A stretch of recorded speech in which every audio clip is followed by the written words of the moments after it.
And now on to contemporary art with our guest, who's multi-talented since she's been a model and is currently an actress. You may have seen her in Cyril Collard's Savage Nights, and is on top of all this also a sculptress. Marine Delterme is exhibiting her latest works at the Park Hyatt in Paris through June 30th, and she's our guest today. Marine Delterme, hello. Hello. Thank you very much for joining us today. Thank you. So, how did you get into sculpture? I painted for a lot of years since I was a child because my parents used to paint. And then I started to sculpt 8 or 10 years ago. I read that you started sculpture when you were pregnant. Oh yes, I started exactly at that time because What's the connection? And then I started and I found a huge pleasure, more than painting actually. And it was very easy and simple for me. More than painting, because sculpture is more central? Central? Yeah, central. Central, yes. It's a question of energy and strength. It's more physical, I would say. So the series currently on display at the Park Hyatt is called Visage, Faces in English, and it's not exactly light-hearted, I would say, because as we are going to see in these images, these faces seems to suffer, really to suffer. We're going to see that, for instance, this man looks like a man on the brink of death. So why all this pain? No, not all of them. It depends. I have one obsession, which is how do we react to the loss, our own loss, or the loss of the people we love. But some, you just show the one who's really frightened. But yeah, other faces, some react with face, quietness.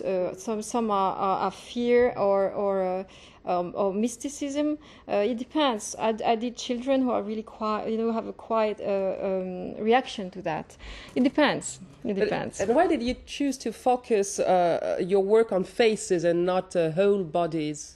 I'm obsessed by faces. I look everywhere, in the street, in the trains, everywhere, and I always try to find faces who talk, who speak. Some faces have a supplement of soul, I would say, and it's maybe a connection with my work as an actress. I'm just obsessed by the emotion and what a face gives you, and the eyes. That's why I put eyes in I paint, or eyes in glass, just to catch people who look at my faces and I try to find the emotion in life.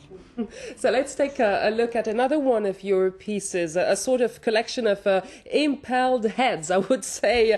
There are real echoes of Francis Bacon in your sculptures. Is he one of your influences? I have different influences. I love Bacon, I love Soutine, I love those painters who are very strong and who have brutality, and I like to be in between abstraction and, I don't know how to say in English, but figurative, in between reality and abstraction. I love to be in between and to be strong. I like Ousmane Sow too, I like other sculpture, I like Rodin, I mean, I have different people, but the thing is, I find my own way the best I can. And this form of art is rather solitary compared to film or theatres. Is sculpture a natural complement to your work as an actress, a way of finding an equilibrium? Yes, it gives I prefer being sculpture actually because I like to be alone and to be queen in my own. An actress is quite odd that you like being alone, because it's very collective work. I know, that's why it's more and more difficult. Still, I meet people I love, but I have problem with noise and people around me. But I'm trying to continue my job as an actress. Just a few words about cinema. Do you have any projects? Did you start shooting a new film? Yes, I just have a new film of Maïwenn Lebesco, who did Forgive Me, a beautiful movie, and she's doing one now about the actresses. So we are 10 actresses, and she doing a movie talking about us. So, Who are the other actresses? Monica Bellucci, Karine Viard, Jeanne Balibar. Yeah, a lot of actresses actually. Okay, so enjoy this new shooting. Thank you. Thank you very much, Marine Delterme, for having been our guest today. And let me remind you that Marine Delterme's latest works are on display at the Park Hyatt in Paris through June 30th.